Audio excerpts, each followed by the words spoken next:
Well, I was just going to get tattooed, but I was bringing drawings. Oh. I was just drawing in my spare time, just like anchors and ships. With the intention to try a tat? Not at all.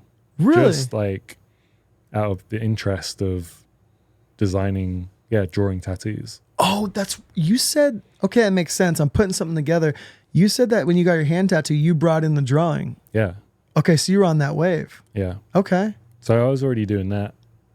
I'd always like done drawing and being creative like as a kid anyway. Mm-hmm. So I always had like art supplies around. And the more I got tattooed, the more interested I got in the designs and like traditional designs. Like, oh, where does this come from? Like, what is it? You know? Yeah. And I used to work at a movie theater. So once the movies had started, we had like 2 hours to do nothing. Yeah. So I'd take a sketchbook and just doodle, just sketch at work, or we would play poker or anything. That sounds like a fun job. It was great, yeah. And then I think after a few years of getting tattooed, the owner of the shop was like, oh, we're looking for an apprentice and I see you bringing drawings in, so you seem interested already, so why don't you like go for it? And I was like, okay. So I was just working at the movie theater, and I was in a band that was doing a lot of touring. Yeah. So my life was like just part-time job. Yeah. And going on tour and living at home. So there wasn't a career being built. Right. You know, it was just like being 20. Right. 19, 20. And then so I just built this crazy portfolio of like watercolor paintings, like filled sketchbooks of like dragon, like all the different parts of a dragon. Or wow, yeah, it was all terrible. Like, do you still have all of it? No, I tossed it. Oh, that's unfortunate. Yeah. If you don't regret that now, you're gonna regret that one day. Yeah, every time I move house, I throw everything out. Whoa. So I just have like no possessions. You need to put out more books then. You need to archive it somehow. Yeah. I mean, some of my favorite Ed Hardy things ever were the things he did when he was a kid. Yeah. So it's like when literally a kid. Yeah, dude. Yeah. Yeah, I know. But I'd looked at it enough where I was like, I don't need this anymore. yeah, I get that. Like 10 years later or something. Uh-huh. But so I made this crazy portfolio and I took it in, I handed it over. We did like a pretty formal interview as well. And he already known you for a few years. Yeah. Wow. And then he was going on vacation, so he's taking everyone's like portfolios and work to like look over and see who's getting the apprenticeship. Oh, so, you mind me asking, why were they even looking for an apprentice? They just want extra help, or? Yeah, it was like 2 artists in a shop, and it's the busiest shop in town. Yeah. And at the time, there was only maybe 3 shops. So there was a demand to bring someone in. Yeah. And they were both booked out for 6 months. What a different time. Yeah, crazy. Yeah. So, but it turned out it was only me and 2 other people had applied. Only 3 people applied for a tattoo apprenticeship, which is insane. Yeah. Yeah. Apparently I did more work than everyone, so I got it. He called me straight away and was like, yeah, you got it. So carried on doing what I was doing. Uh-huh. So movie theater, band, tattoo apprentice. And that was for like a year. And then the theater closed down. Damn.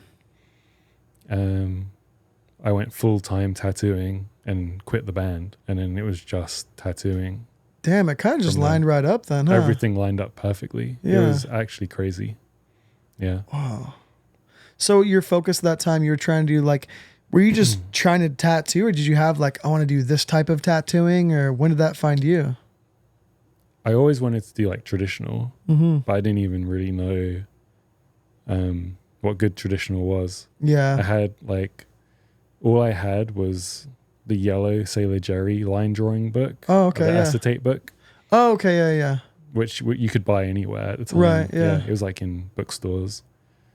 So I got that, and I was tracing those and coloring them in. Yeah. But I didn't really, know about styles, or we had like the Tattoo Artist magazine Right. that came like every time it was released, and Mm-hmm. I'd like analyze that, and that's how I learned about, like American tattooers, and Reading like the more of interviews like and stuff. discovering like Chris O'Donnell and like John Dix and or whoever was like in the magazine. Yeah. And that was like everything to me. That was like the outside world, Yeah. you know, absorbing everything. And yeah, so I was like trying to find what was I love traditional, but like, where is it? Because at the time, no one was really, everyone still had was doing traditional, but it was like their own style. Totally. Yeah. The revival of just replicating really old flash hadn't started yet. Yeah. Do you know what I mean? Yeah. What year would this be? 2006. Okay. Yeah. I can see that. People were doing traditional, but they were making it like super Victorian. Yeah. And it was still really like tricked out. Yeah. Like Valerie Vargas Mm-hmm. early stuff or that kind of thing. Yeah. It's got a traditional application. Yeah, but it's but not, the imagery is like a little bit lost. yeah, but it's not like just a Cap Coleman right. copy, Mm-hmm. which I think that's what I wanted to do. But you also just couldn't find like the I didn't books know, for it and stuff. I didn't know anything. Mm-hmm. Yeah, so To be fair, a lot of really good books came out quite a bit of time after that. Yeah, they really did. And we didn't have that many books in the shop, really. There was no flash on the walls. It was, my boss did realism. Yeah. And then Nikki did kind of like whatever came in. Yeah. Yeah. Yeah, we had a bunch of books in the shop, but none of them were traditional. They're all like it was like BJ Bett's lettering book. Yeah. Or like A.B. Alvarez, like line drawings of like Chicano girls or roses or. That's when the sketchbook Yeah. was like. It was sketchbooks and line books for sure. Line drawing books were huge. Like those first, like. We had that big Shige book though. Yeah. But that was so out there. I'm like, yeah. It was it's way ahead, you know? Yeah. So. But eventually I discovered Theo Mindell and Stuart Crookwell and Spider Murphy's. And I was like, this is it. This is what I want my work to look like. And did you buy like the big book they had, the Spider Murphy's book? This was like before that. Before that? Yeah, before that came out. And I only knew like those two from the shop. Uh-huh. And I saw their flash in like a magazine. Right. In the back of a magazine. I was like, oh, this is it. This is everything that I've wanted for the last few years, you know? And I just started trying to replicate that. Yeah. And then obviously I'm like learning things along the way by getting tattooed and like going up to London more to get tattooed at Frith Street and having the artists there like get tattooed, and then they would like critique my last tattoo or they'd be like, show me something or a drawing or a painting, and they would help me a little bit. That's huge. So every time I would go and get tattooed, I'd come back to my hometown with like a little nugget of like knowledge. Yeah, and just apply inspired. it. Or even if they didn't teach me anything or show me or give me tips, I would just see how they set up their station or Or hear what they're talking about in the background, you know? Yeah. Or like doing a grey wash and how many drops are in the ink caps. Oh, yeah. And watching them do that. Like that. You'd be counting the drops. That information was so gatekept. Now you don't even think about it. I have a story where when I was an apprentice, I was watching my mentor put his drops out, and it was pretty early in my apprenticeship. And I asked him like, how many drops were in that last one? And he's like, well, you can't count? Like, I'm like, I don't know. I didn't see. He's like, why aren't you? I thought you're an apprentice. You're not watching? And I'm like, well, yeah, I mean, you know, and he's like, go do 13 burpees in the middle of the street right now. And I went and did 13 burpees in the middle of the street. And the next day he went to go put out the drops, and I watched. And he asked me, he's like, how many drops are right there? And I told him, he's like, didn't say good job. It was just like, that's what I'm supposed to be doing there. Yeah. Wasting my own fucking time not watching. Yeah. That's valuable information. Yeah. And I remember watching someone set up like for me, and they bent the needle bar. And I was like, what was that? Like, what's it? Yeah. So I went home, I tried bending the needle bar. That's funny. That's how you learn. Yeah. That's how I learned. Yeah. How crazy. Yeah. Stuff you don't really think about now. Is the shop you learned at still around? It's still there. It's changed.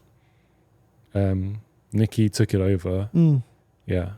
And changed the name. Okay. Yeah, That's it's still cool. there. Wow, that's awesome. Yeah. I went to the opening party and it was a trip. Like Really? walking back in there. I think I was there for 4 years or 5 years. That's a good run. Yeah. Yeah. But because those two were booked up for like 6 months. So from the get-go, I was just thrown in at the deep end. Just Whereas, whatever like, walks in the door, huh? hey, you can book in with us, but Dan can do it next week. Yeah. So I was doing like crazy tattoos Yeah. and I started tattooing like 6 months in. Damn. Yeah. I was drawing every day and then they were like, you might as well just start. People want to get them. I was like, okay. Yeah. And then yeah, I tattooed for 6 months, still doing like, just tattooing friends Yeah. and like myself. And then slowly customers or friends of the shop, like regular customers of the shop. Mm-hmm. And then after a year of the apprenticeship, that's when I went like full-time tattooer. Wow. Yeah, so only a year. Yeah. I was obviously still the apprentice, but Yeah, of course. But at a certain point, you got to start doing them. I feel like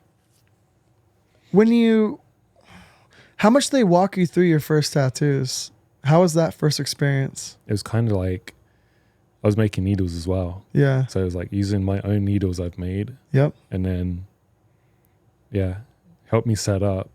But it wasn't like talking me through like every line or, Right. yeah. I like that. I feel like, They just let me get on with it, like left me to it and figure it out. but to a certain degree, like you have to be able to figure it out. Like, you can't have your hand held now, Yeah. like every day is a new tattoo, new client, new experience.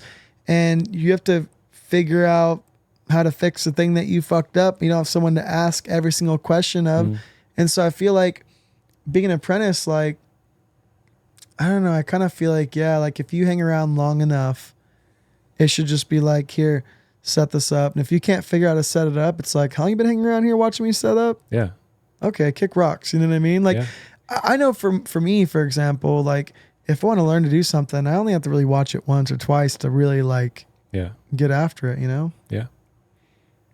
Yeah. Even now, it's like my coworker Ricky. We use the same machine, and I watch him like pack solid black or outline something really fast, and it looks so crisp. I'm like, how do you do that With the same tool. with the same tool, exactly the same tool? And he's like, oh, I just run it at this voltage. I'm like, oh, I didn't know you could do that. Right. Yeah. So you learn every day. It's a weird thing in the era from everyone, of that machine where it's like, we're now in a time where like before I think there'd be like certain types of machines and builders known for certain styles. Yeah. And now you have this like Bishop Wand come around and it's like you have tattooers of all styles using the same exact setup. Yeah. And that's such a trip to see. It's like this great equalizer. And however you feel about these machines, it speaks more onto like the art and the craft more than the tool itself, because it's like that's the thing just aiding you and getting the job done. But like Jordan can dunk without Jordans on, like. Yeah. I've always really thought about the end product and making it as good as it can be. And that's why I use that machine so much now, is because, well, number one, I go to a convention and all my favorite tattooers are using it already. Wow, what So a trip. I'm like, oh, so if they're using it, then I'm going to use it. It must be working. Yeah. And yeah, if there's a machine where I can set it up every day and it does exactly the same job, so I know I can just focus on the drawing and like getting it done without like pulling a screwdriver out Yeah. and, like, tweaking the machine, Yeah, often that margin of convenience is worth more than that margin of error with something that may be better. That day we have to fuck with the machine isn't really even worth all the good days in between. And you have the drawer full of paperweights, Yeah, I just need the tattoo to be as good as it can be. Yeah. And it helps. I mean, I used to use the Dan Cubans Mhm. before this one, and my lines were like way better, I think. Yeah. But I always buy machines and I learn the machine. I don't Uh-huh. try and like tune the machine to how I want it to be. That's good. I As a kinda- consumer, I you want to try use and- what it's for. Yeah. Yeah, I kind of like learn the machine. Mm. I'll never like invest in something and then use it once and be like, oh, I don't like it, and then it just sits in the drawer. Mm. I kind of like, no, make it work, make Yeah. it worth buying Mhm. in a way. Yeah, Yeah, I love that. I feel like it's which no one else does. No, I think- everyone fills drawers with machines, and Mhm. oh, I used that once and I didn't like it. It's like you didn't really use it. Well, tattoos are superstitious too. They'll blame it on the machine, and it just could have been them or the client or any other thing, you know? Oh yeah, like you said earlier, and I agreed with it 100%. Like you try something new, but you didn't take account like the placement of the body or the type of skin, you know? And all the time, I'm just Yeah, what like, kind of data is that in that experiment if you Yeah. only did one you test? got to try it on everyone. Yeah. Yeah, because we all have it where you think, oh man, like I'm really sucking right now. Like I'm not doing any good tattoos. Yeah. And one person comes in and good placement and they got really good skin. It's the best machine. They're out. hydrated. Yeah. They drink a lot of water, so their skin's nice. Mm-hmm. And you're like, oh, I can tattoo. Mm-hmm. Like, oh, I actually can do my job. Yeah. Yeah. Yeah, it's So crazy. then you just blame everyone else. Yeah. Yeah. Like, oh, it's not me, it's everyone else. Yeah, that's true. That's funny. Yeah, I definitely find that like whatever machine I'm using is my favorite machine. And it's not that it's the best machine, it's just the one I'm most familiar with that week. Yeah. And oftentimes I'll get used to it and I'll find things start to feel a little bit mundane and I want to just switch my machines in my drawer and there's a little bit of a hurdle of like, this feels different. And then after a few days, it's my new favorite machine again. And Yeah. I have friends that are like, I thought you didn't like that machine. I'm like, I like it now. It's Yeah. what I've been using now for the last week. Yeah, I've been using that machine for like a few years, 3 years maybe, every tattoo. And I'm pretty bored of it. I want to Yeah. try new things now. Yeah. Go back to Cubans or, like I said, like I got 2 new like anvil machine, like rotaries come in. I want to use steel tubes again and needles on the bar, you know? Oh, so I just good. want to like mix it up again and just, Yeah, stay excited about what you're doing. yeah. Yeah, I think that's good. And sometimes you might use something else for a while, get used to it, and then you go back to that machine and go, oh, I miss this machine. But you won't know until you get a chance Yeah. to miss it a bit, right? Yeah. And I think on social, like Instagram, we're all being made aware of more of like corporate companies buying tattoo companies, like supply companies. Yeah. And I think about that stuff a lot. Yeah. And I want to support my friends and people I know who Yeah. make stuff. And, you know, so why wouldn't I just give them money instead of Yeah. whoever brought out Kingpin or Bishop, you know? Yeah. Us tattooers, like we always refer to our business as the tattoo industry, but we are not the tattoo industry.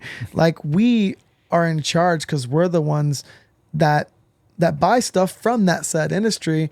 And we have a say in what we buy today of what we want the industry to look like tomorrow. Yeah. And people think about like, it's impossible. And it's like, that company's only big because you buy from it. Yeah. You know, it's not that hard. I think change in our quote unquote industry, I would define as community, is way more achievable than something you would think in politics or something like Anything else. Yeah. I think that it's Yeah. very achievable in our world. Yeah. Like a lot of people I know recently have brought like Juan Puente machines. And I love that so much. It's like, yeah, everyone give all their money to Juan Puente.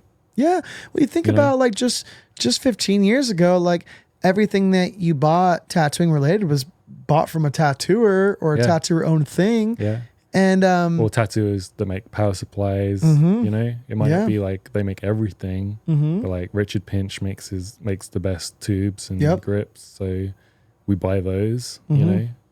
And we not know everyone's him, not so- everyone's place is in tattooing. Like sometimes, like I think about like a tattoo shop as like a team, right? And it's like maybe you work with 4 people and they paint better flash than all four of you, and that person sells tattoos confidently more than anyone else, and then they make the best needles, and then they can fix your rear spring when you break it. They make the best machines, and together as a shop, you have the best needles, best machines, best flash, best barker, and you guys are busy as a crew. And we've kind of like sold all that out one by one. Well, there's less and less for us to do in this craft other than just apply said tattoo. Yeah. And there's tattooers now that are like kind of so handicapped by that. And it takes less now to be a tattooer because most of what the craft would be could just be kind of bought now, I guess. By anyone. Yeah. Yeah. And that only exists because we've sold it out. Yeah. And I'm a part of it. I've bought shit from shit. Now I'm aware of it, you know? I mean, I'm using Bishop machines. Yeah, you know? Yeah. And it's like, it starts with there, you know, and there is a tattooer making a direct drive that does the same fucking thing, you know? Like, at a time there was a time when that was owned by a tattooer. Yeah. Yeah. You know? Yeah. Yeah, I think I only really became aware of it when I started my own company. And maybe shortly before that, I've only really been aware of my place as consumer in this thing for probably the last few years, you know? Yeah. It's new to me. But the last year, it's definitely been a bigger topic of conversation for sure online. Yeah. I mean, I didn't even think about it, but Instagram showed me. Yeah. I don't know who posted this stuff or is making it known, you know? But yeah, like big companies that have no place buying tattoo companies, you know, or supply companies. It's a big business. Makes you think, Yeah. It's huge. And it's never been more expensive to make tattoos. Like there's more and more being sold to us as tattooers to do the same exact job we did before. Yeah. Like there's a lot of unnecessary stuff in young tattooers setup, I see. So you're thrown right into tattooing and you're going at it and you're there for a few years. Where do you go from there? So after the shop where I apprenticed, I knew I was like, I need to get out of here. I think you always know the time when like you need to leave the apprenticeship shop and just like go or else you'd be apprentice forever, right? Yeah. And just do your own thing. So I went to another shop in my hometown that was closer to my house and it was like a brand new shop. Was that heartbreaking? How was that exit? It was kind of like I got fired and left at the same time. Yeah. It was pretty rough. Yeah. I'm not fired because I quit. Yeah. It was like, I'm leaving. Yeah. But the boss hated it that I was going to like another shop so close. Of course. Yeah. He really took it to heart. Yeah. So rightfully so, but then also on your end, you got to do what you got to do to go too. Yeah. Yeah. I probably could have been like, I don't know. But how old were you? Oh, like 20... Well, I don't know, 25? Yeah, you're still young. Yeah. So went to this other shop for like a year and a half, like 18 months. And it was okay, but I don't know, there was a lot of things wrong with it. It's like a new business and the owner has like another shop in another town. So I was kind of running this new shop and I was kind of like the shop manager. Right. And still just doing like 50-50 cut. Yeah. That gets old. That got old pretty fast. And I was like, I know I'm still a young tattooer, but I don't know. I think I can do like a little bit better than this. Right. I like having all this responsibility and being on, just like 50-50. I don't know. I was like, this is not what I want. Yeah. So I did like a year and a half of that. And then Jazz at Angelic Hell in Brighton reached out and was like, hey, I don't know if you would ever want to move to Brighton, but we're looking for a tattooer. And I'd never heard of the shop. I just went down there and like talked to them. And I was like, yeah, I'll move to Brighton. That was good timing. And it was like perfect because I got out of my hometown, moved to a city. It was like the best. Yeah. Yeah. Better percentage, like 60-40, I think. Yeah. Yeah, it was great. And I think I was there for 5 years, Nice. 4 or 5 years. I've never been to Brighton, but I've heard nothing but good things. Yeah, it's really Yeah. cool. It's like the San Francisco of England. Right. Yeah. Yeah. So did that.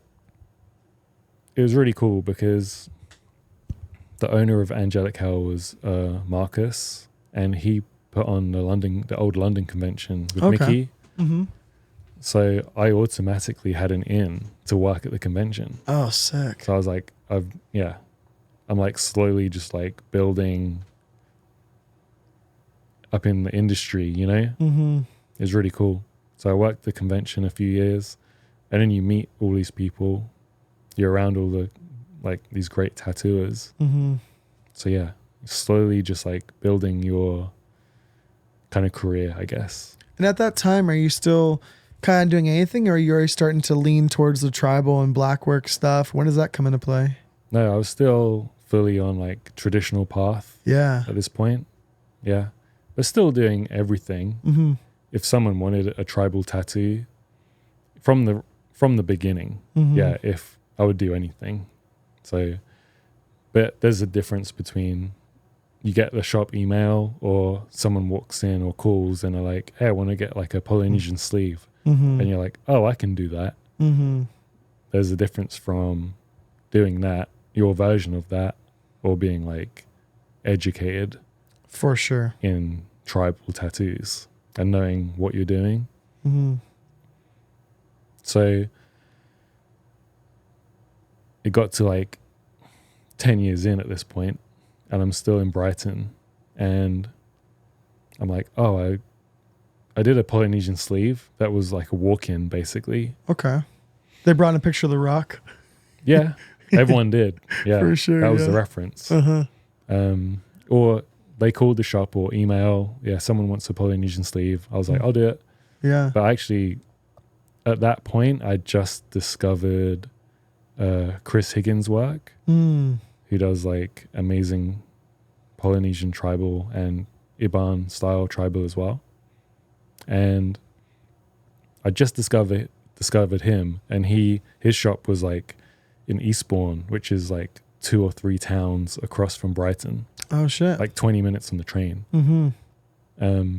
So I saw his work and I was like, oh, this is really good. Yeah. You ever see work and you're like, I don't understand it, but I know it is like, That's what you're after. that's awesome. Yeah, that's really good. So I kind of used that as like almost my reference Mm-hmm. for this tattoo. Finished the sleeve, and I was just like, this is it. I want to do this kind of style of tattoos. Wow. Yeah. And then I just switched my style and like every day just started drawing more tribal like designs and like printing out back pieces and then just drawing them in, you know? Yeah. Or like a body silhouette and just drawing tribal in, Mm-hmm. blending all the different styles and where they come from. And then I started getting tattooed by Chris, and I think the first thing we did was my chest, and it's like Marquesian, Oh, shit. traditional Marquesian, and then we did my stomach, and then ribs, hips, Damn, you're getting ass. after it. Yeah, Whoa. we just like went for it. Yeah. And as we're doing my tattoos, I'm just getting more and more into it. And then I started doing more tattoos as well. Mm-hmm. Like I say I made this switch, but I was still doing traditional Mm-hmm. with like one tribal tattoo a month. But once you start wearing it visibly, your Yeah. clients are seeing it, you're Yeah. talking about it, they start making the switch slowly too, I assume, right? Yeah. Because a lot of people are like, what are you doing? Yeah. Like, why are you doing this? Mm-hmm. I'm like, I just see it as, I don't know. My vision was like, no, this is it. Yeah. And at the time, this is like 2015. Okay. Yeah. So like just over 10 years ago, anyone in England that was doing tribal was from like the Into You Mm. like era. Yes. So everyone was like a little bit older. Mm-hmm. Chris is a little bit older, and like obviously Alex is older, Mm-hmm. and Taz and Thomas. And I was like, there's a gap in, like, there's no young people doing tribal or younger people. That makes sense. I was So I gonna was say, like my influence being out here in the States, looking over there, I'm like, man, this is happening everywhere. But there is an age gap there. Yeah, there was. Yeah. There wasn't really, like, I don't want to say the younger generation, because there wasn't that much of there's not much of an age gap, you know? Right. But I just thought this would be cool if someone approached it from slightly different, like a different view, you know? Mm-hmm. And not straight from like the into you vibe. Right. Like me, when Chris did my chest, we had like an argument because he wanted to black my nipples. Mm-hmm. And I was like, I don't want to do it. Yeah. Like, don't do it. That's too like modern, huh? No, it's too like freaky. Yeah. It's too out there. I'm like, I'm a normal guy. Like, I don't want black nipples. Right. You know? Yeah. And he was like, but that's, you know. He's like, fuck it. He's like, fuck it, just do it. I'm like, no. Yeah. That That makes sense. was kind of my vibe. I was like, I don't know, just almost doing tribal, but from an approach of like a traditional tattooer. That makes sense. Yeah. Yeah. Mm-hmm. Because I've always still worked in street shops Mm-hmm. and never done like private studio or, Mm-hmm. you know what I mean? Like gone down that road. Right. Of, yeah. More like exclusive, like, Right. yeah. Yeah. I feel like, why do you think there's so much influence of like, I mean, I don't know if this is even correct what I'm saying, but it seems like there is a lot of like heavy black tattooing happening over there more than here. What do you think that comes from? Yeah, I don't know. It's like purely like a European thing. It's totally a thing, right? Where all over Europe. Yeah. Every country, has like really good or a very strong like tribal or blackwork scene. Yeah. And I guess, I mean, I would say it's Into You. It's Alex's influence from the 90s and all those guys, you know? And it got like a little bit competitive too, because I feel like you're saying, when to black your nipples, I feel like the tattooing got heavier. Everyone's trying to like outdo the last one. The scale is getting larger. It's getting denser. It's getting crazier. People start tattooing their fucking faces. That was crazy to see. It was crazy. Yeah. But do you think the people getting that were like crazy people? Yeah, I mean, all like the crazy 90s, face tattoos I saw, even probably still see right now, are not here, you know? Yeah, you had to be a little bit crazy. A little bit of an outsider. Yeah. For sure. And you're into like piercings and body mods as well. You know, it was like, it all was like together. Yeah. All those things like coexisted. I think that's kind of the thing that kind of drew me to that a little bit. Like, I'm on the other side of it because I was a piercer. And so I was kind of like, I saw that stuff as so different, whereas in the tattooing I saw happening in the US was so commonplace, to where I knew that I wanted to be tattooed, but I didn't know what I wanted to get tattooed. And when I seen tattoos like that happening, that felt new, that felt exciting, that felt like out of touch. Yeah. You know? Yeah, what a time. Yeah. And I think like European tribal tattooers, you don't really just pick one thing, one style of tribal and focus on it. Like some people do. Right. Some Italian guys like really just focus on like Marquesian or Samoan, but Chris always, every day was different. It was like Samoan, Marquesian, just like Fijian influence. Or a fusion Borneo, of all of it, or mix everything together. Yeah. Yeah. And it keeps it really interesting. Now it's rolling into traditional in a really big way. Yeah. Like the Iban stuff with traditional is becoming like a big influence right now. It's crazy. Yeah. I started seeing it with like, you go to a shop and there's flash all over the walls and there'll be a few sheets. So it's all traditional flash, but then a little Iban design on there. Totally. It starts creeping in, you know? That's like the filler for the traditional guys. Like, he's like tribal curious. Yeah. Yeah, totally. Yeah. When I moved here 6 years ago, I had a view of what I would be doing, which was, I'm moving to LA and there's a lot of like, you know, different cultures more than like different cultures to London. Right. Like here, I come here and I'm like, oh, there's going to be more like Pacific Islanders Mm. that might want to get Samoan or, you know, like Micronesian or Solomon Island tattoos. And I have met a lot and tattooed these people, but I was doing that a lot when I moved here, but really like it was the already tattooed people that wanted like blast overs and gap fillers Yeah. of Iban style. Mhm. I didn't really see it coming. Mm. I was like, yeah, it was kind of like caught me by surprise.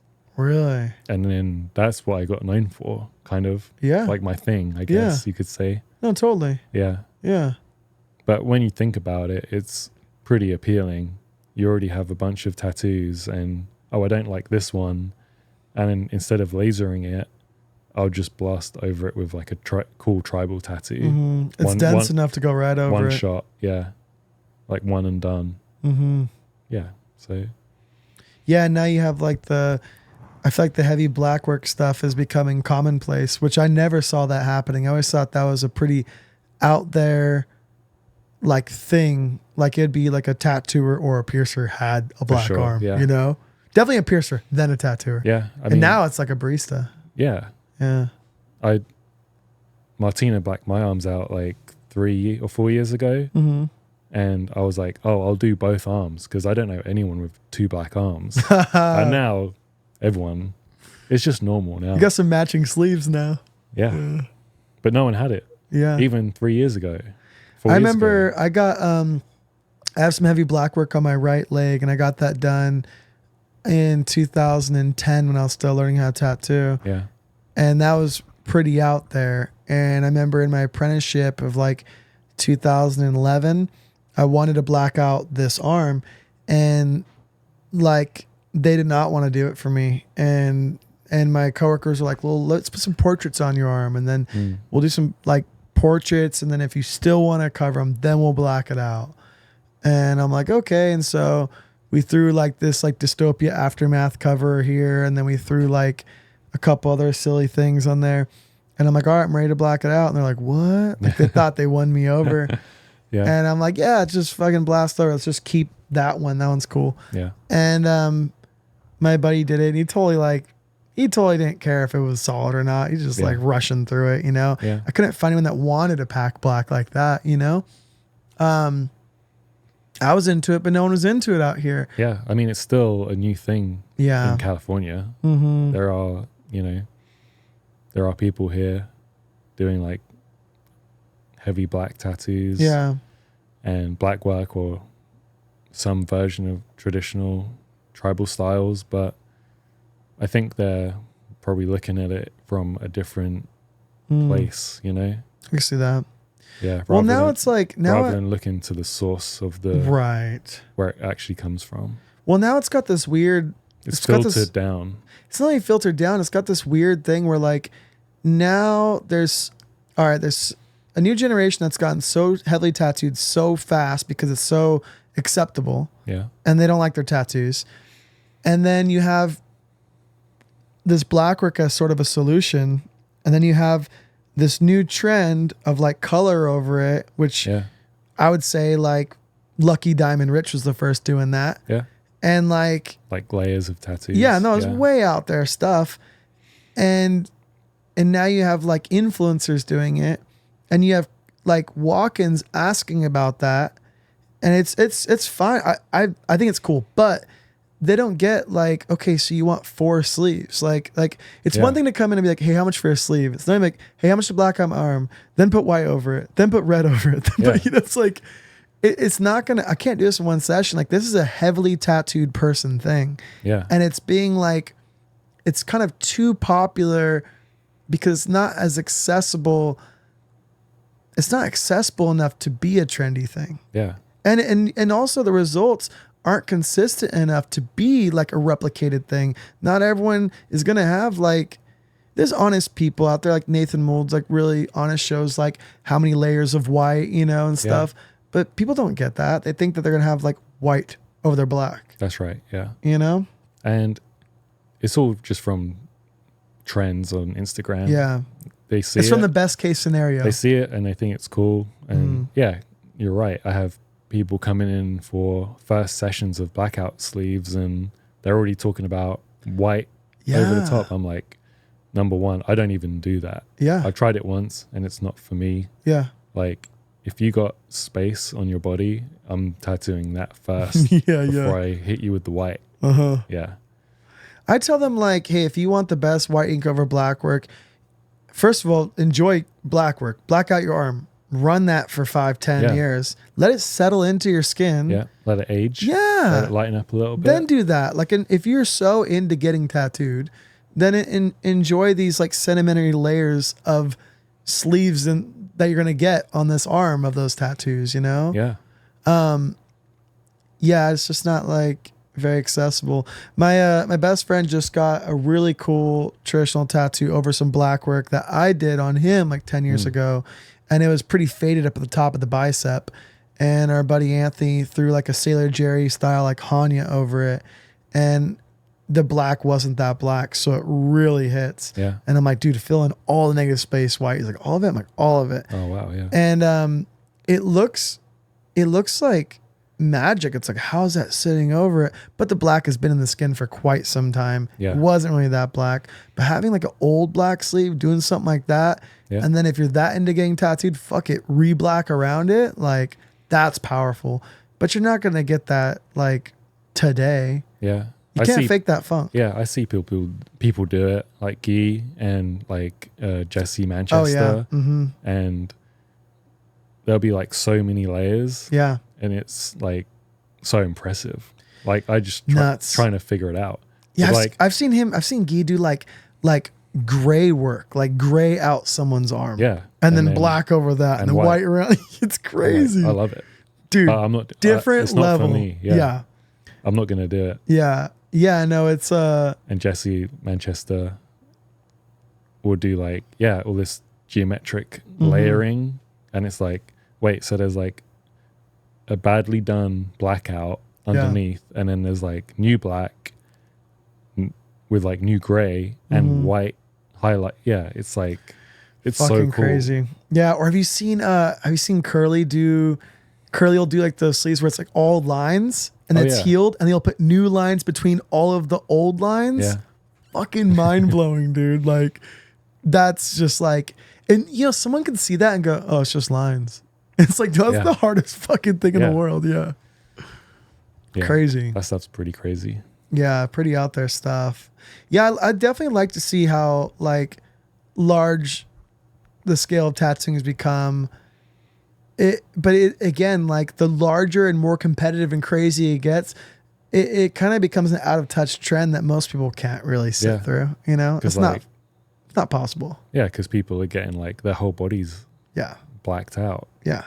Yeah. And it's, I mean, even me, like I'm complicit. I'm a little bit of a liar in it. Like, you know, I did a big old chest piece yesterday in 6 hours, and it's like, yeah, I'm fast, but also my client is a warrior, you know, like I can do that every day, but not every client can sit through that every day. Oh, no. I don't know that I'm that exceptional. A big part of it is who got it, you know? Yeah.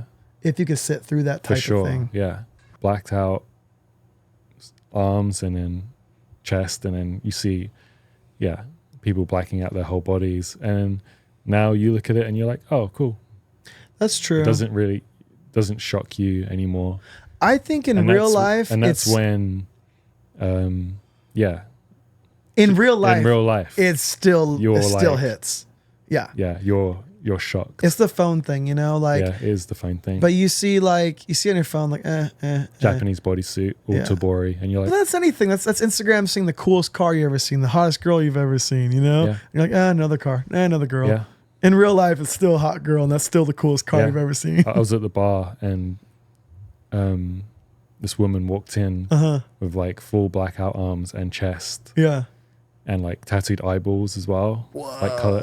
And the bar is like really dark anyway. Yeah. And she walked in and I was like, oh my, like, there's an alien here. There's an alien in the bar. Yeah. Yeah. Honestly, it was like that. It stopped me in my tracks. Yeah. And I was like, that's it. That's amazing. When I used to be a piercer and I'd go to like the APP conference every year, I'd have all these piercer friends online and they would have, you know, the eyeball tattoos and all this craziest tattooing. And everyone's like flexing on each other, wearing the coolest jewelry and just got the craziest tattoo done. And you see it online, but seeing it in real life, it's like, man, these are some unique freaks. Like it's impressive. It's neat to see, you know? Yeah. And I mean, I think like, you know, yeah, the phone can only do so much too. I think another problem too is that the phone is not a good like medium for this large scale tattooing. You know, I remember even not real life. I remember going to like Rock of Ages when Thomas Hooper was still there. And I remember like following Thomas for years, you know, before he went to New York, right? Yeah. And then I remember going to Rock of Ages, looking through his portfolio. And he had a large format portfolio and seeing the same photos I saw on his Instagram, but in the photo and close-ups of it. Yeah. And I'm like, whoa, there's patterns inside that pattern that I would have never seen on my phone. And it gave me like a way different appreciation for his work, seeing it in print than I saw on my phone. And like, I mean, I haven't even really seen that much of his stuff in real life, but I can only imagine I'd be taken by that much more, you know? Oh yeah, for sure. Yeah, I had an old friend who was in my brother's band, Mm-hmm. played guitar in my brother's band, and I think he had 2 full sleeves by Thomas Hooper. Damn. And every time I saw him, I was just like, wow, this is like Yeah. really good tattooing. There's different levels to Yeah. this. Yeah, it's like sometimes I'll see some of the stuff that's so out there and I'll be like, oh, that's too much or blah, blah, blah. But that's too much the medium of the phone. In real life, it's not too much. In real life, it's fucking sick. Yeah. Like I get more attracted to like the really crazier stuff just purely just for a shock aspect. Like Yeah, because it stands cyber out. sigilism. It's like everyone can hate on it, Mm-hmm. but there are tattooers that do it really well. Right. To where when you look at it, you're like, whoa, that's crazy. Like, It gets a bad rep because, you know, because it's just trendy. well, I think it's not like that's trendy. It's that, you know, it kind of came from the underground, right? Like it came from like, for lack of better terms, from scratchers. Yeah. And then it's become more and more legitimized where they've gotten better or that reference has been brought to tattooers who tattoo professionally and they've put their spin on it. And now it's becoming like a legitimate form of new tribal. Yeah. And I think that it's just still in its infancy, so we don't get it yet. It's easy to dismiss it, but there is some legitimacy in it. It's just kind of hard to find. You have to get past all the most of it, I guess. Yeah. I guess my Instagram shows me quite a lot of it because I'm already looking at so much tribal that the cyber sigilism like sneaks in there. For sure. And there's quite a spectrum of what cyber sigilism is. It's like super loose, scratchy. Right. Like that's the first thing comes to nonsense. my mind. Yeah. Yeah. But also for me, it's like Leo Zulueta tattoo, but just on steroids and just like with 1,000 times more detail added to it. That's all I see. Yeah. I mean, cause you could take like, I mean, I imagine where it's almost like I don't know, or you just say it's like gothic or like horror tribal. Does that make sense? I never heard Where horror it's tribal. super like spiky. Yeah. It's almost like a death metal band logo. For sure. Definitely that. Yeah. Yeah. It's it's like the tattoo version of that. It's almost like, you remember like a couple years before that, the lettering tattooer guys that were doing like, it'd be like fine line lettering, they scribble gray wash between each letter. And it was, what'd they even call that? Yeah, I don't know. There was like the script mandalas. Like that was huge. Oh yeah. I feel like that's kind of I feel like that was like a little chunk of time. I think people are still doing it. But Yeah. Yeah. You're probably getting in your feed. I get it. Yeah. Yeah. I haven't seen that in a while. Yeah. Just like, yeah, I think that was like the beginning of the cyber sigilism. Like, I think you're right.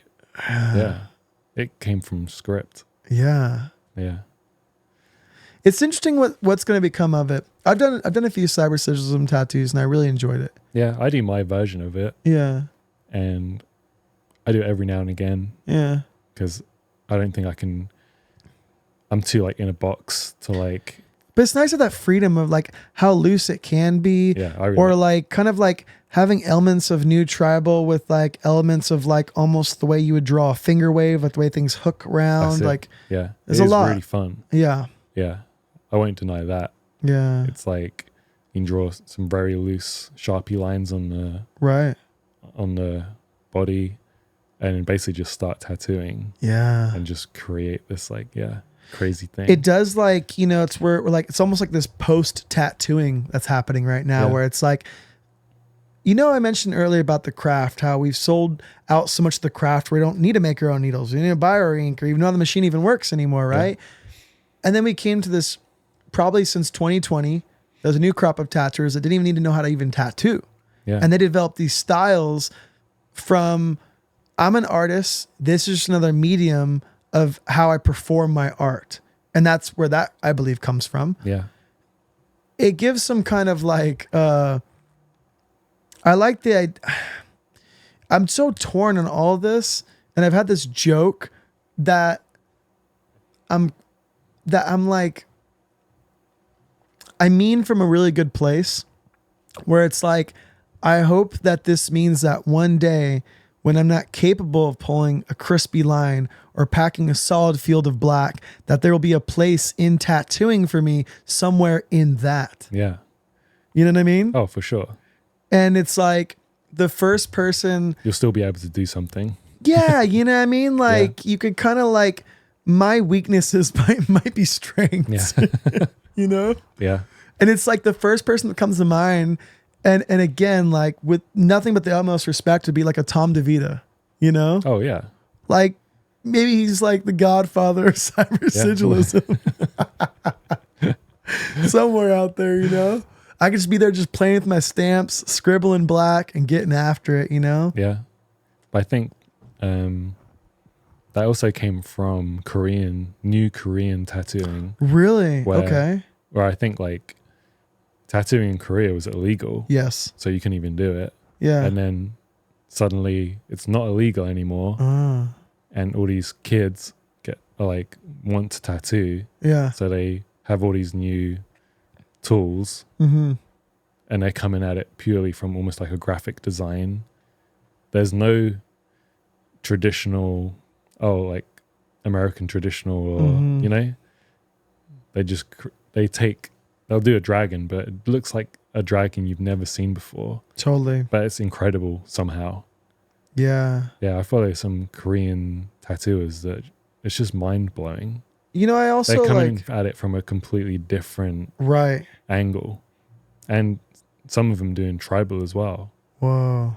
And yeah, it's like crazy. Well, if you come at it with no influence, then it's like you had this new thing.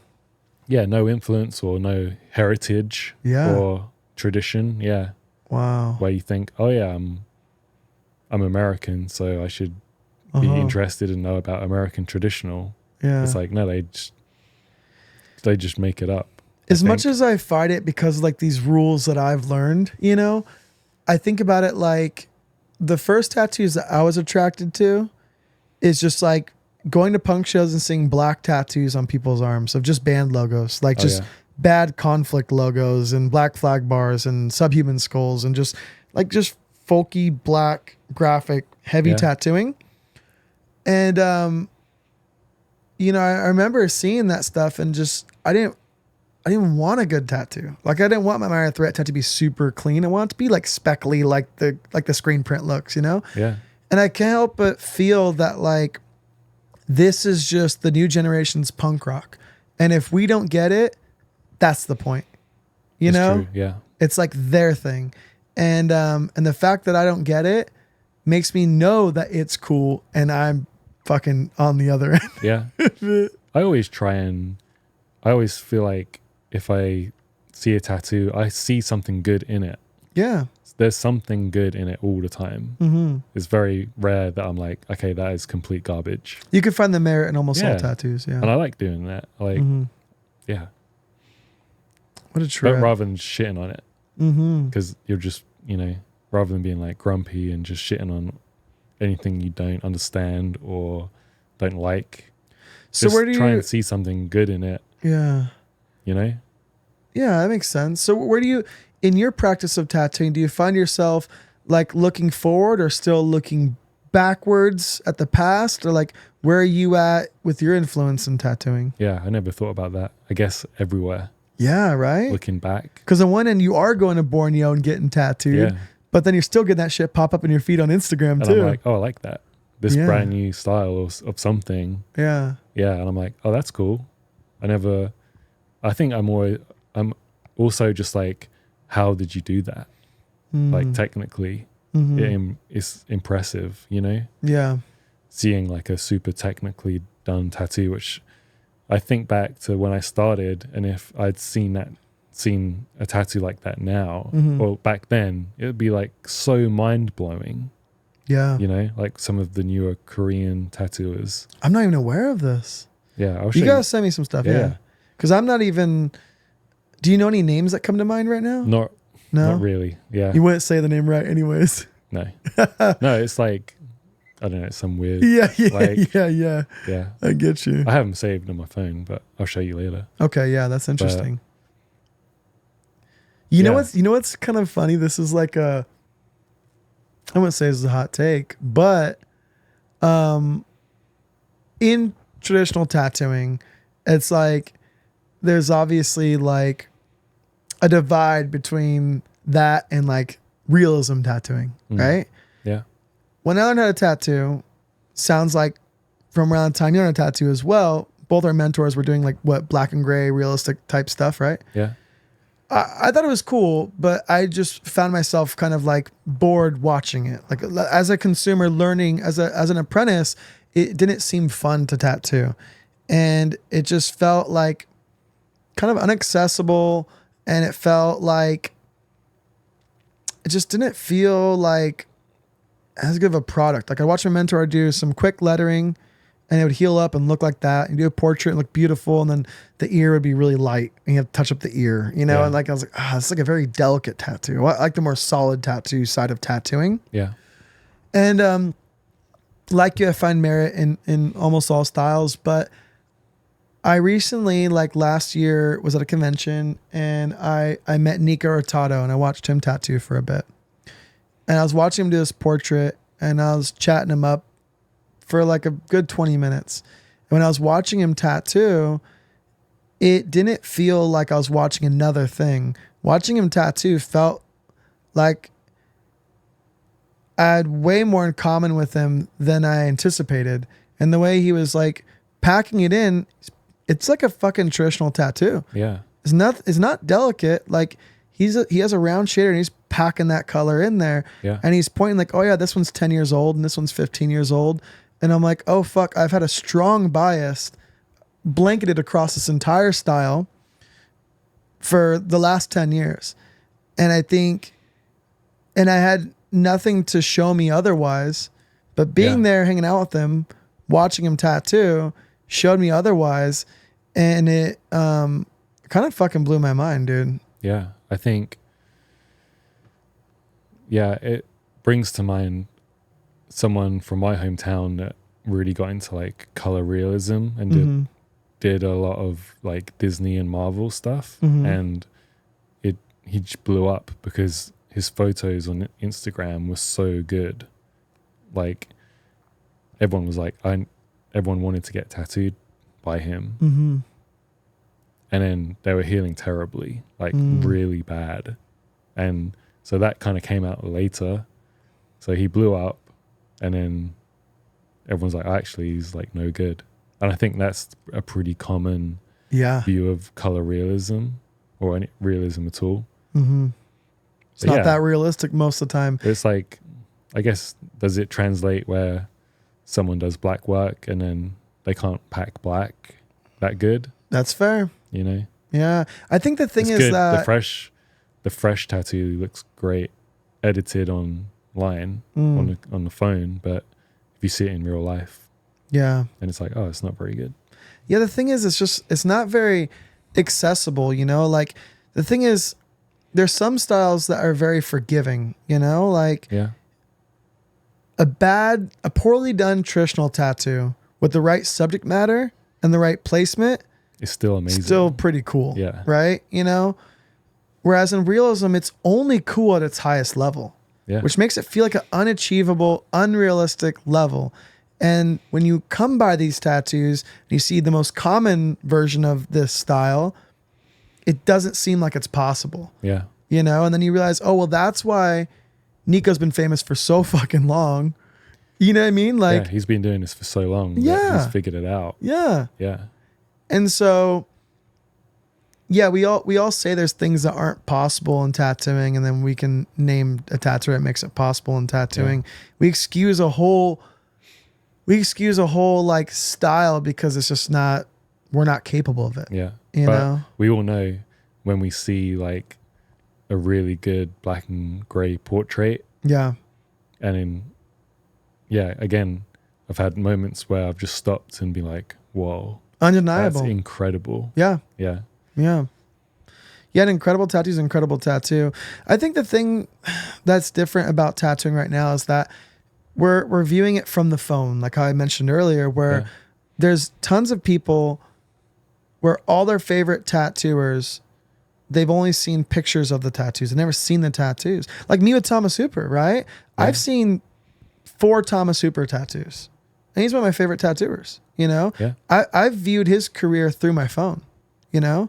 And I have his book up there, you know, but it's not the same. Yeah. And so right now we're in this time in tattooing where people are viewing tattoos through their phone, and they might be coming up, and there might be an 18, 20-year-old kid who is who's like knows what they want, where they want, who they want it from, you know, they're ready, but they've probably never even seen a tattoo, you know? Yeah. And I think that, you know, I think that can be kind of shitty because there's these newer people coming into tattooing, and they're getting tattooed, and their tattoo heals up, and they're like, it's a good tattoo, and they're bummed because it's not bright like the edited fresh photo with the saturation turned down or the darkness, you know, like they just have an unrealistic expectation of what tattooing is because they don't like real tattoos. They like fresh photos of tattoos. Yeah. But I think we get stung with that as well. We see really well done tattoos, and they're edited. I've never seen a blacked out arm as black as I've seen on Instagram. Yeah, exactly. Yeah. Yeah, I mean, it seems like they're just blacker on the phone, dude, every time. Yeah. Yeah. And yeah, I have it because I see like shit like that on Instagram every day, all day, every day. Yeah. And then it's pressure on me to make it as black as possible. Yeah. So I'm always thinking like, oh, this has to be like really good. Dude, I did. So like head tattoos fade and blow out, right? Yeah. Fair to say. I did a head tattoo on my friend Jonathan, and I did it. It was like a Virgin Mary, and I did it black and gray, and it was very much black outlines, medium gray wash that would heal to be light gray wash. And I thought that this tattoo would be good under the scenario of it being faded and blown out later. Very like a lot of foresight here. I do the tattoo, make a YouTube video of it. I wait for it to heal like 6 months. Then I shave his head. His head's all dry and ashy. Clean him up. Show it healed at the end of the video. And to me, very honest perspective. Yeah. And you have comments that are like, that thing looks faded. And it's like, it looks fucking healed. Like it looks fucking really good. Like show me like, but it's like that person that's looking up head tattoo has only seen fresh photos of head tattoos, and the healed ones, they swiped right past them, didn't look twice at them. Yeah. So it's like, if you're being honest, you're not going to really get seen. Like it's like at a certain point, it's like, you got to sharpen and darken the thing like everyone else too. You know, it's the same game. Sucks. Yeah. And it's like, But it actually makes me like, I want my tattoos to look like they were done by a human, and like yes. slight imperfections, you know. Yeah.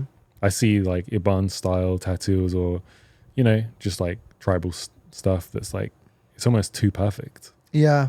It's getting that way where people are like really good at tattooing are doing like tattoos that maybe Yeah. they're so, tribal tattoos are so good because they're so like organic. Right. You know? Yeah. That's why I'm attracted to them. That makes sense. And again, like for where they're from, where tribal tattoos are actually from, I think about that every tattoo I do. But when a really good like traditional tattooer does a tribal tattoo, yeah, it's amazing, but it's like too perfect for me. Yeah, I can see that. Yeah. So it's like I'm not interested in it. I get that.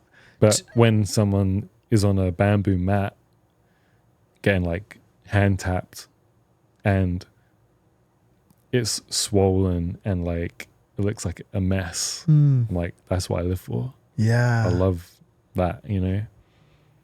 When I you see love like that. a fresh Samoan pier shorts and it's all swollen and red and like the skin is like trying to push the ink out. It's the real deal. I'm like, that's the shit. Yeah. Yeah. To draw an unfortunate narrative, that's what the cyber sigilum kids probably think about those scratcher tats. Yeah. You know what I mean? Yeah. They're like, whoa, that's the real deal. You know, I feel like when I first got into tattoos, I was getting a lot of black and gray portraits, and when they'd be new, they would be, you know, like kind of sepia. Like it'd be kind of like your light gray is kind of orange and your medium gray is kind of brown and your dark gray is just bloodshot. And I would remember looking at these tattoos going, whoa, like it's almost 3D and swollen, it's red. Like I kind of want to like stay like that. I like that look, you know? And then I became a tattooer. And I'm trying to bleed that thing out, spray some Bactine, wrap it up, turn down the saturation on the photo, get as least amount of redness as possible. Yeah. And I remember when I first was after all of this, I loved that irritation as much as possible. Oh, really? I just thought it was fucking cool. Like it just looked like a tattoo. Yeah. And it's like now we're trying to achieve the unachievable and not show any. We don't want this tattoo to look like it was tattooed.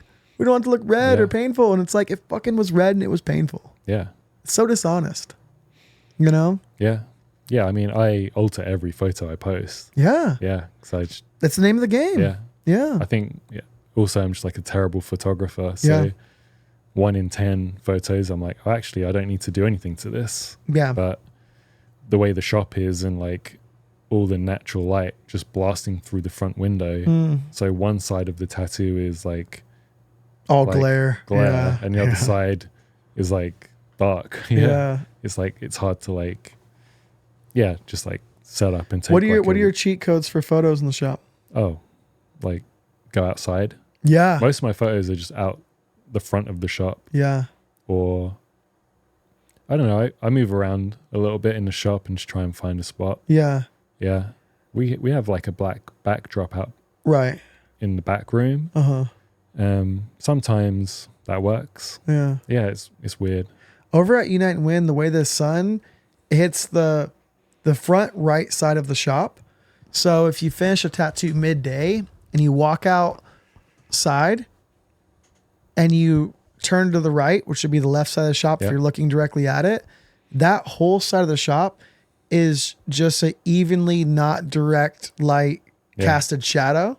Yeah. And that green wall right there, like it's bright enough where its color balance doesn't suck the color out of it. And it's so easy to get natural light photos just right there in front of that wall. Yeah. Like that's such a killer move. Yeah. I'll go out the front of the shop and we'll do like a full 360. Oh yeah. While I'm like holding the phone. Find out where the light is and where it find isn't. the sweet spot. Yeah. I love this was probably the move back home before you came out this way stateside, like a gloomy day where the sun is out, but it's not direct. Yeah. You know? That's always good. Especially for that redness. You're not getting all that warmth, you know, like that little coldness. Yeah. It's a good look on the tattoo. Yeah. Cause in the shop we have like a full exposed brick wall. And it's just, you get like a yellow for sure vibe on the photo. So yeah, it's like, but that's hard. A trendy backdrop. That's a hot backdrop. The brick wall's nice. It's kind of a classic one. Yeah. Yeah. Yeah. At Lucky Dollar, we have exposed brick in this back room. And I took some pictures of this leg in front of it. And it's like kind of ugly, shitty brick. And I'm like, kind of sick. Yeah. Yeah. It's a look. I think whatever background you get, you just want to have it consistent or distant enough to where it's not taking your attention in the foreground. Yeah. Like I hate seeing like a good tattoo with a trash can behind it. That's me. Yeah. It's just gotta be far enough away, you know? I want it to be like, I like sneaking stuff in the background. Like I like getting a photo of an arm in front of the wall where the focal point's the tattoo and the wall's a little bit blurry and you're trying to zoom in and see the flash on the wall. Yeah. But it has to be cohesive. Like we have consistent coverage of wall. So it's just a backdrop of flash, you know? I've almost finished a bodysuit and I'm like stressing about taking the photos. Yeah. I'm almost like someone else should do it. Just get someone else. I think you're right. I think you're right. I think you have to do like the photo book thing or like, and then for Instagram, at least maybe the carousel slide through thing, because you can't tell that story in one photograph and you're going to have one thing in focus and one thing not, a fat glare on the shoulder. And you definitely have to, man, it's more of the video and good thing videos are a thing right now. I have ideas about little like ways we can make it look really cool without doing much. You know what cheat code that I have for like video for tattoos? On the iPhone, if you try to like pan across the screen, you're filming like this and inevitably there's a shake or your wheel didn't roll or whatever, right? I find that if you put the iPhone into slow-mo, then focus on the tattoo distance you want, turn your brightness up, down, whatever you want to do with your aperture, and then get your same shot. And then you play it back and you just cut off the first few seconds, cut off the last few seconds. By having those like, you know, more frames per second, it's almost a steadier shot when it's slowed down. Yeah. And you could almost speed it up too. You can get the slow-mo, it's a little too slow. You could speed it up a little bit. Yeah. But I feel like it's kind of like an easy way to fake a steady shot or make your shot look more steady. Yeah. That's helped me a lot. Do you ever do tattoos where you're so like pleased with it and happy that you could not even take a photo and you could just let it walk out into the world and be like, I'm fully content? Like, yeah. I do, but because it'll haunt me at night. I didn't get a photo. Well, you take a photo, but right. You could not even post it. Yeah. There's some photos. I used to have this little studio in San Diego, and the way the light came in through these windows, like I have a photo I took. It's like a traditional tattoo of like a playing card, I think. If I find it, I'll post it here or something like that. But the way the light is coming in on there's a direct like yellow like glare of light and the shadow, but it looks so tasteful. Like it like makes it cool. It made it so cool, dude. I'm like, but with photography, how do you capture that light right? And how do you replicate that again? And like our focus is tattooing. So we're just winging it with snapping a million photos, hoping one lands. Yeah. Yeah. So then how do you end up coming to tattoo in America? You said 6 years ago or so? Yeah, I moved. What's the gap between Brighton and Los Angeles? So, so I was full-time in Brighton, and then Chris, who was doing my tribal tattoos in Eastbourne, he offered me a job. He was like, if you're going to do tribal tattoos, just come and work with me instead of getting, instead of being mad about it. Yeah. And feeling like competition. It's just come here. And now you're in it. Yeah. And I was like, 100%. So I split the time, Angelic Hell and Chris's shop. So like 2 days and 3 days, something like that. And then moved to Eastbourne. So I was closer to that shop. And then I went full time there. So I slowly just like moved over. Right. To Chris's shop. And then I thought it'd be cool to do a few days in London. So I was full-time in Eastbourne, and then I started doing 2 days at Seven Doors. Whoa, that's a big deal. Yeah, it was great. Yeah. So I could have scratch go to that London, itch, do it, but then leave. Yeah. Yeah, go to London where there's so many cultures, and I just want to expand. Yeah. People that could come and like get tattooed. That must have felt crazy. Yeah, it was really cool. Wow. And then meeting everyone there, getting to work with everyone. Everyone was so good. Mm-hmm. And yeah, it was a great time. And then let me think. So yeah, splitting Seven Doors and Chris's shop. And then I started traveling. And I started coming to America and doing like guest spots in New York and Denver, LA, Atlanta, just like Oh wow, yeah. traveling around. Mm-hmm. Because I'd actually haven't to this point, not really traveled, Yeah. not really gone and done guest spots, just always been at home and going to work. Mm-hmm. So this was like brand new to me, like going to another country. And I was also going to Europe, like Italy, Germany. Wow. Yeah. So just, generally just like more traveling. Mm-hmm. So I'd go to New York, go to LA, and then go back to England. And I was going to Dark Horse. So I was like, when was it? 2019, I think. Mm-hmm. I went in the summer, maybe 2018, I can't remember. But went and did a guest spot. It was really good. Like, I did good tattoos and everyone wanted cool stuff. I was like, this is really good. I'm going to come back. So I ended up coming back like a month later. And then in that year, from the summer to the end of the year, I think I did like 3 or 4 guest spots. Like going like from England to LA. Damn, just quarterly. Yeah. Just going, yeah. Mm-hmm. And then on the last, it's 2019, because the last guest spot I asked for a job and got it. Then I was like, okay, I'm moving to LA. Damn, what a crazy experience. Yeah. And then, so I was like, okay, I'm moving. This is it. I'm going to do it. Mm-hmm.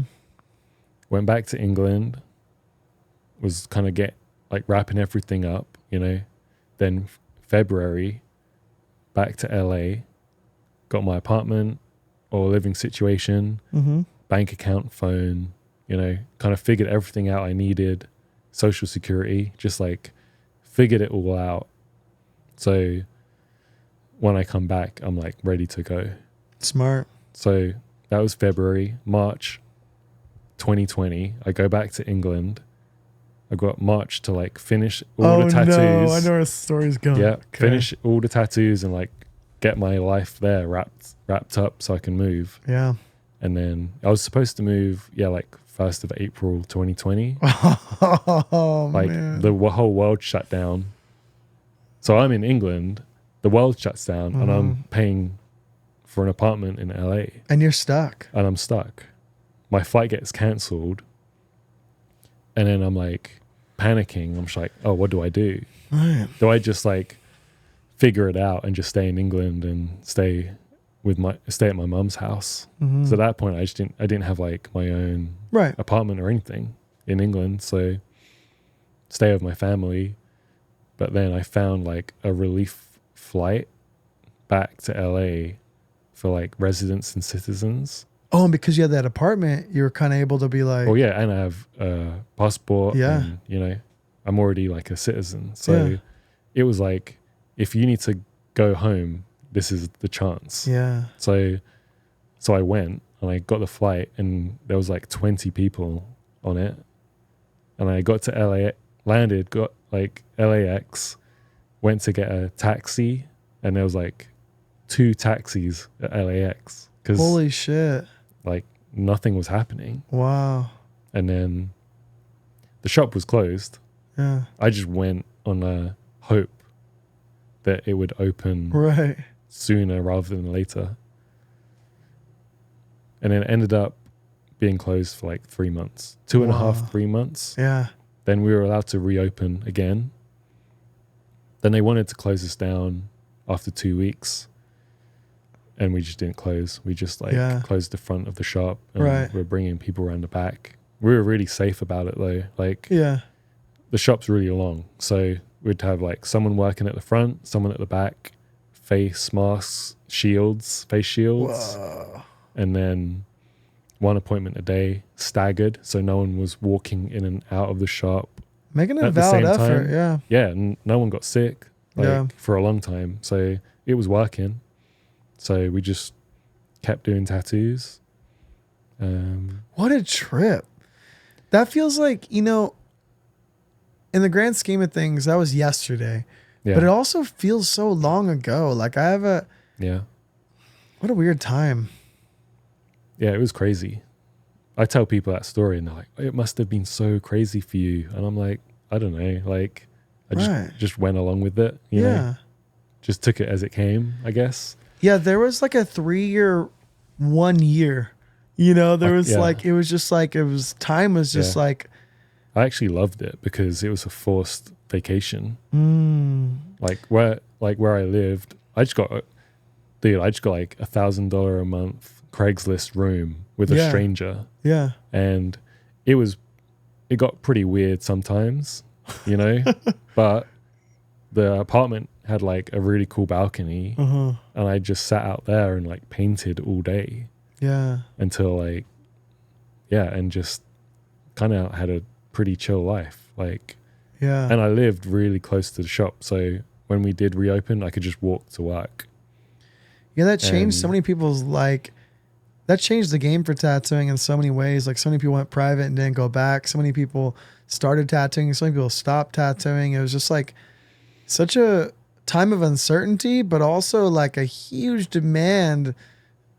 Like everyone had time, everyone had money, and it was like, that's the thing. When we came back, we were back, and I was busy like straight away for sure. And people were like stoked to get tattooed. I feel like when I came back and it was busy like that, the money was good, but I wasn't like counting on it. I was thinking it could go away tomorrow. Yeah. So it's like it was good, but I never got comfy in it and accepted how good it was. Yeah. Until 4 years later, when things went back to normal, and then it's like, oh man, it was a time of uncertainty, but it was pretty abundant. It was pretty good, you know? Yeah, like it was great. Yeah. And you knew as soon as the unemployment stopped, like 18 months after after it started, so people's free money stopped and you saw a drop. Yeah. And then when like the Russia-Ukraine war started and the gas prices went up, that was another little drop. And it's like,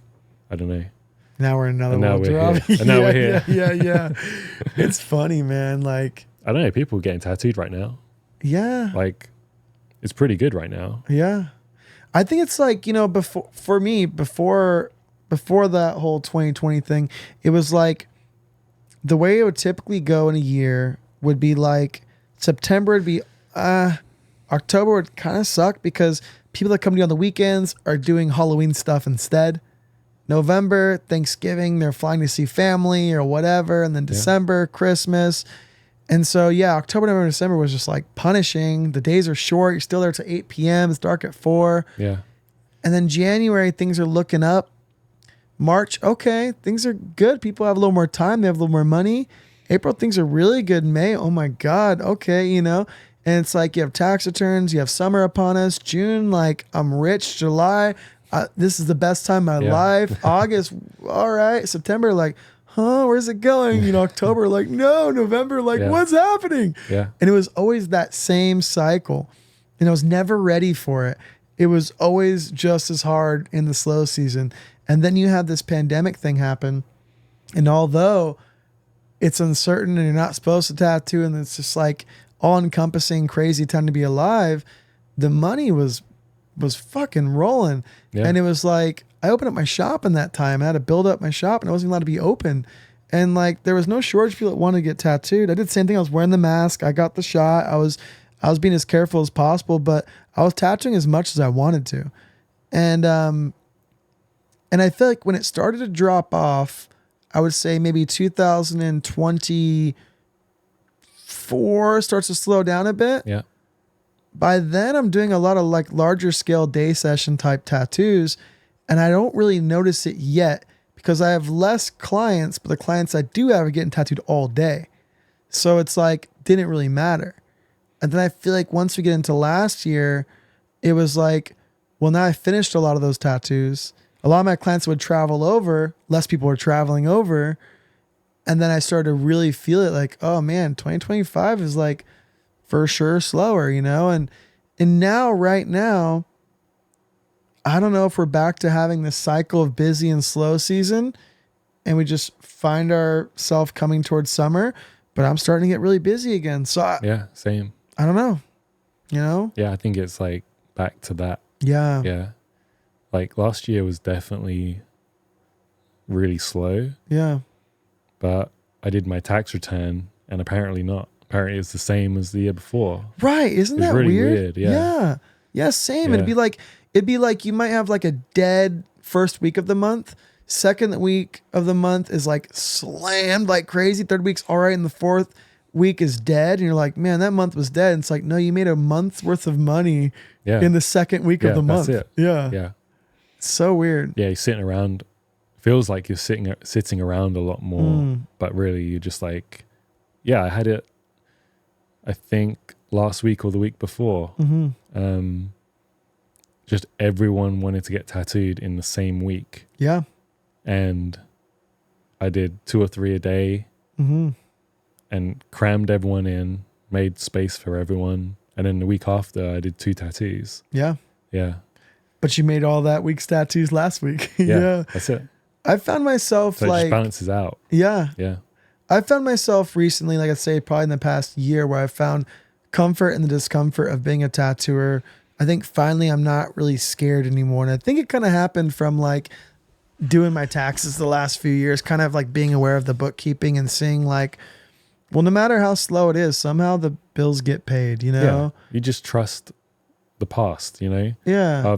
I've never missed a month's rent. Yeah. I'm still here. And I've been through times like, once like moving to another town or city, Right. and you're slow to start with, but you still manage to make it happen. Yeah. And it's like, it's the same as that. And if you have that hustle, you're going to make it happen. Like you're going to email your client back. You're going to say you have time. You're going to do what you got to do. You're going to do a guest spot. You're going to sell a t-shirt. I don't know. Like you're going to make it happen, you know? Yeah. I feel like for me, I think the more pressure I've put upon myself, the better outcome I've had on the other end. Like if my goals are only here, then I'm only there. But the more I've kind of taken on over time, the more I've achieved over time. I need that stress. I'm like a late homework kind of guy. Really? Yeah. So I take on a lot, but I kind of get it done. Now I'm on the point where I want to start taking on a little bit less so I can have a little bit of something to show for all this work, you know? You should. Yeah, I know, dude. I know. Yeah. Start reeling it back in a little bit. Yeah. That'd be good. Yeah, but you got to kind of go up to the edge, maybe a little over the edge to find it, right? Yeah. Yeah. Interesting. I don't know. I've always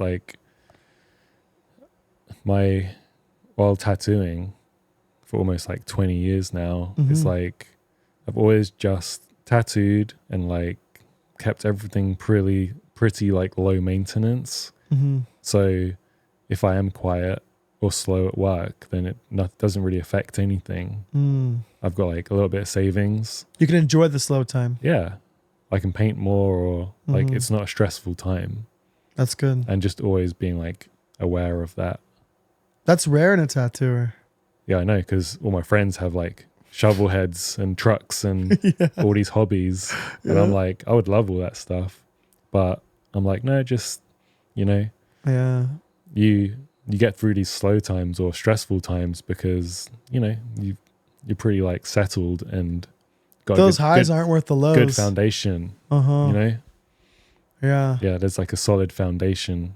So you're always going to be okay. That makes sense. So how have you found your time in LA? What's it like living in the States? The best. Yeah. I love it. Yeah. I remember I always ended up like living right on the beach, always beach towns in England, and like always for some reason having to walk to work along like the seafront and just getting blasted by gale force winds or rain and sand, just like getting sandblasted walking to work. Yeah. And all the time. And now I just walk out my house in a t-shirt and, You don't have to check the weather. no, I just walk out my house and Yeah. walk to work. And it's like the best thing ever. Wow. Yeah. It's funny to hear people like that have lived here all their lives complain about weather on a good day, huh? Mm. Oh yeah, I'm like grateful every day. Yeah, exactly. Yeah. And even when it's like raining or overcast, I still love that. It's nice. It's needed, you know? Yeah, Yeah. for sure. Yeah, when people are like, we really needed that. I love it. travel for it. Like me and my wife just went to Portland. Like, Oh yeah, it's so good. yeah. You go up there and you're like, oh, this is Yeah. green, trees Yeah. everywhere. And my buddy's like, oh, dude, it sucks it's out there raining. I'm like, no, I brought my Patagonia jacket. I get to Yeah. wear it. yeah, Yeah. get to wear the North Face. Yeah, exactly. Yeah. Yeah, it's nice, you know? Yeah, because it can be a bit extreme, like how it's difficult to like articulate what season we are in Southern California at times. Yeah, Because it's just kind of like hot and then warm and then hot and Yeah. warm. Yeah. yeah. When I moved, 2020, when I moved here, it's like I moved into a winter. Mm. I was quite surprised. Yeah. I got here and it was overcast for 2 months. Whoa. And I was like, this isn't why I'm here. Uh, And then suddenly it was like June and it was just like sun. And I was like, Wow. oh yeah, this changes everything. so is So California home, or do you long for England someday? No, I'm never going back to England. I'm here now. Fuck yeah. That's so sick. My mum's going to watch this and just, Yeah. she'll be like, no. The thing is, the grass is greener on the other side, and it's definitely greener over there on the other side. Mm, yeah. Yeah. Yeah, I love it. I spent my whole life in my hometown, basically, or on the southeast coast of England. It's like, I'm done with that now. Yeah. Yeah. If I went back, it'd feel pretty weird Yeah. to have to move or just move back there. It's nice to go visit, but this is Yeah. home. I go visit and it's cool. Get to see my family and my friends, but now this is home. I have my couldn't li- imagine. Like, I love the romanticism of just like moving somewhere else or a different country. And as much as I am like a traveler, that seems so like, as enticing as that change is, it just seems so scary. Yeah. I don't know. I think I moved to LA. I wasn't like, there was nothing shocking because I'd already been here like a bunch. Even before like doing my guest spots, I'd come on vacation here Mm-hmm. in like 2010 or something. Right. There was like a Polynesian tattoo exhibition in Little Tokyo. Okay. When And was this? This was like 2015, maybe. Okay, yeah. 2014. Uh-huh. And I came here just to go to that. It was State of Grace. Oh, show. okay. Yeah. You know what I mean? Yeah. I came here just to go to that and get the book for it. Wow. Then I just went, I was here for like 4 days just to go to a photo exhibition. Yeah. Yeah. So, and I'd always kind of stayed around where Dark Horse is. It's Mhm. quite strange how it ended up like that. I would come and stay in Los Feliz Mm-hmm. and then I ended up working there. It's so weird. Like every time I came to LA, I always end up in the same spot. Yeah, I guess you found the right spot. Yeah. So it's really weird. How It far are works you? out. How far are you from work now? Oh, like I moved to Glendale for 2 years Uh-huh. with Adam. Like we had a house together, and then now I'm with my girlfriend, and I moved back to like close to the shop. Yeah. Yeah, like I walk to work again.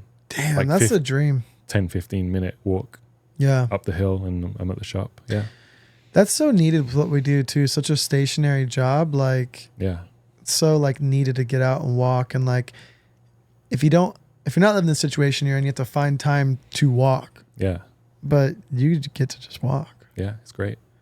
Man, you're not complaining about gas prices right now at all then. Not really. Yeah. Yeah, I don't use my car as much anymore.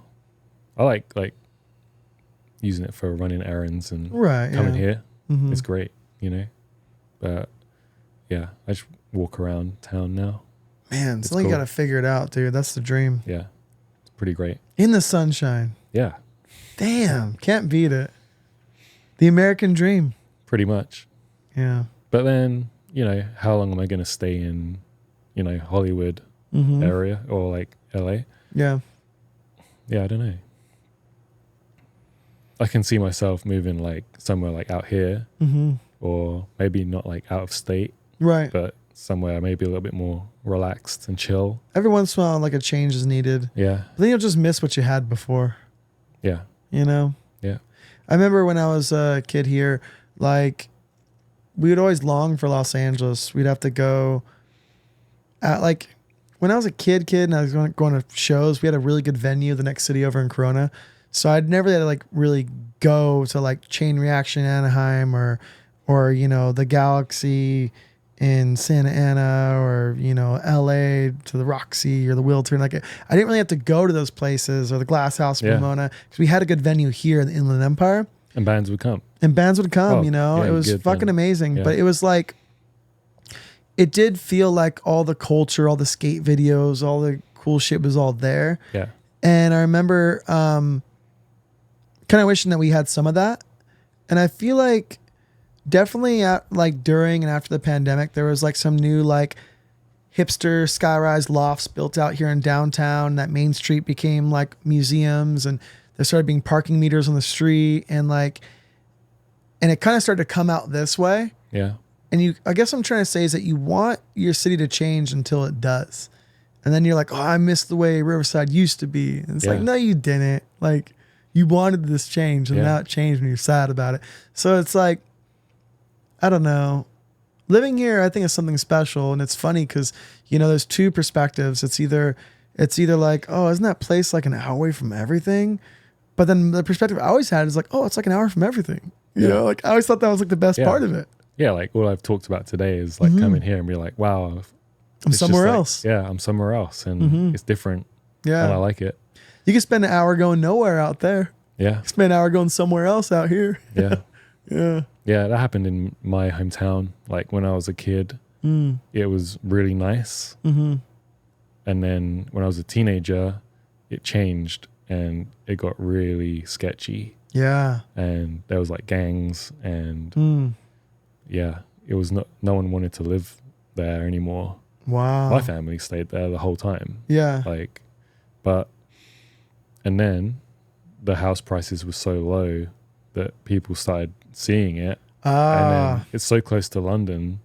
It was like this untouched place, and people were moving from London, buying houses for super cheap, and then just still working in London and just getting on a train. There's like a high-speed train from Margate to London. So you just get the train, go to work, come home to your like cheap house that you just bought. Yeah. And now it's like fully gentrified. And it's like completely, it's the same, but I see it the same. Yeah. But it is very different. It seems like that's a cycle that happens though, right? A city has its high, and then it has its low, and it has its high, and it has its low. I just went to, I was over next door to the Regent Theater, and I was talking to someone there like, man, you know, back here before COVID, there was all these like new things happening here and new bars, and it's like the neighborhood to be in, and then COVID happened and it all killed it all, and now it's all shit. And I'm like, yeah, but now it's affordable. So now you're going to have the local person that's always want to open a pizza shop be able to open it, and the coffee shop be able to open it, and the tattoo shop be able to open it. Yeah. And then that culture is going to come in and it's going to rise up, and that's become unaffordable, and it's going to be cool again. And then you're going to fucking hate it. And then everyone's going to leave, and then they'll come back again. Yeah. You know, and it's a cycle. It's a cycle, you know, it's like, I've seen it. I remember I worked on like Sunset, and it was like, oh, you know, like, it was like Melrose used to be cool, but now it's Sunset. And before that, it was Hollywood. And after Sunset wasn't cool, it's Fairfax. And now Fairfax isn't cool. Now it's Melrose. Yeah. And it's like, how long till it's fucking Hollywood again or Sunset again? And it's like, I remember Echo Park was popping, and then now it's Eagle Rock, and then it's Silver Lake. And then it's like, how long until it's Echo Park again, you know? Yeah. I think if you stay around long enough, you could wait for it to come back around, hop back in, I guess. Yeah. I think the interesting thing about like when you have major cities, I think you do have, there's nowhere else to build. So you do have these extreme highs and lows and highs and lows and highs and lows. I think the thing that I'm seeing happening out here where I live in the Inland Empire is that there's so much land still, that there's space still. There's so much space still that you don't the reason why Riverside has like slowly grown up, it hasn't gone down, is because it's kind of just expanding bigger and bigger and bigger. It can't pop. It'll just keep growing. Yeah. So you kind of like where the shop is, you still have those like 3 houses next to it. Yeah. They're just there. Yeah. Yeah. I'm like, they would have been bulldozed right. years ago and just like Yeah. Apartment buildings being put Totally. there. But there's those little houses still there. The funny thing about that, so Riverside used to all be orange groves. That's what's known for, as being the citrus. Like at one point, it was like the richest city because it provided all the citrus, you know, for everywhere. Like here to Orange County, it was all the same thing. It was all just orange groves. And the family that owns the property that Unite Win is on, there's an active avocado and orange farm behind the tattoo shop still. And so my tattoo shop was a fruit stand. That's why it's so small. No way. Yeah. That's awesome. In the 60s, they were selling avocados and oranges out of that shop. Yeah. In the back of the shop, which I don't think you got to see today. I looked around there. Okay. It's like the house back there. Yeah. So we have a little back patio though. And on the back patio, there's like a walk-in commercial refrigerator, and that was for the fruit and stuff. Wow. And so behind the house, or behind the shop, there's like 3 little tiny houses. There's a gate, and there's like, that's the farm back there. And then off to, if you're looking at the shop on the left-hand side, there's another house, which is like split down as 2 commercial spaces now. And there's a space next door to that and a house next door to that. And off to the right is a sushi restaurant. And my landlord's family owns all of that. Really? And at one point in time, they owned like a lot of that street. And that area is called the Arlington District. And Arlington used to be a town that was unincorporated within Riverside. And Riverside eventually swallowed it up. And now it's just Riverside.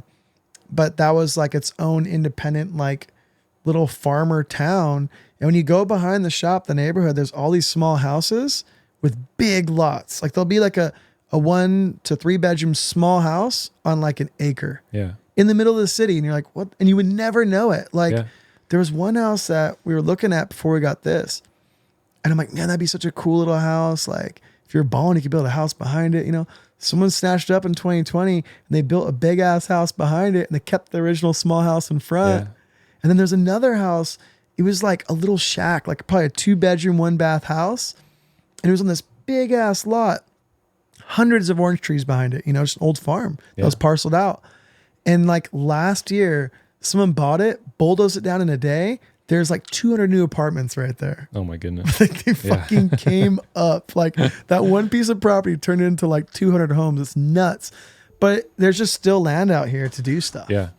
It's such a trip, you know? Yeah. Where I live, it's so built up. There's no, So what are your travel plans? What's next for you? Next is Rochester Convention. Which When's is that? The last weekend of May. Ooh, okay. So me and Jason are gonna do that. And you still have spots for that? This will be out before that. Oh yeah. Okay. I got spots. Yeah. There we go. Yeah. DM or email? Either. Ooh, swing both ways. Yeah. Yeah. DMs are good. I like that. I'm on Instagram all day, every day. So You'll see it I fast. see stuff way quicker than email. Okay. Then after that, what is it? I don't know. You're going to go back home. Yeah. You're going to go back home for a bit. So you're going to book a few days out there. Yeah, in Cap City as well. Oh, shit. So end of, May is Rochester. Mm-hmm. June is Cap City, Sacramento. Mm-hmm. Convention. I'll be there. July is back in England. Mm-hmm. So I'll be working. And then that's it, I think. And then it's busy 3 months. Dallas, Texas, October. There you go. Mania. Yeah. Yeah. So I got stuff going on. Yeah. Yeah. I fill out some space in the middle. Yeah. Very good. That's I don't it. got shit. Really? Well, I mean, you see I have a lot of stuff here. Oh, yeah. My day-to-day is packed. Yeah. But I don't have no... Do you feel like you travel like in like blocks and then you're like burnt out a little bit? Yeah. I did that. I am tattooing in Tucson in May. And I was in Vegas last week. I say I don't travel a lot, but I still travel a lot. Yeah, I guess I'm the same. Yeah. Yeah. I don't want people to know I travel a lot because it's like, I don't want to be... Here's the thing. When I was traveling a lot, clients would be like, oh, when you hear though, because all my posts would be dates of me traveling, Yeah. right? Like for you, it'd be Rochester these dates, Cap City these dates, England these dates. The client sees that and thinks, oh, he's gone for 3 months. Yeah. And I'm like, They think no, they can't get in. yeah. And I'm like, Yeah. no, those are the only days I'm gone. Like, well, when you hear, I'm like, every single day except for those dates that were listed, Yeah. So now it's like, I don't like to make a big thing out of it. Book it up and then don't talk about it. Yeah, Go and same. come back. Yeah. Yeah. I'll like promote it. Mm-hmm. And then, but like conventions recently or last year and year before, like I won't get any bookings. And then the week before, I just get like fully booked. That's what it's supposed to be. I mean, It's pretty cool. the person going to the convention, the whole point is they could buy a ticket and leave with a tattoo, and Yeah. everyone's booked up. And then it's like, it's not a good experience for the person going to the convention. You know what I mean? Yeah.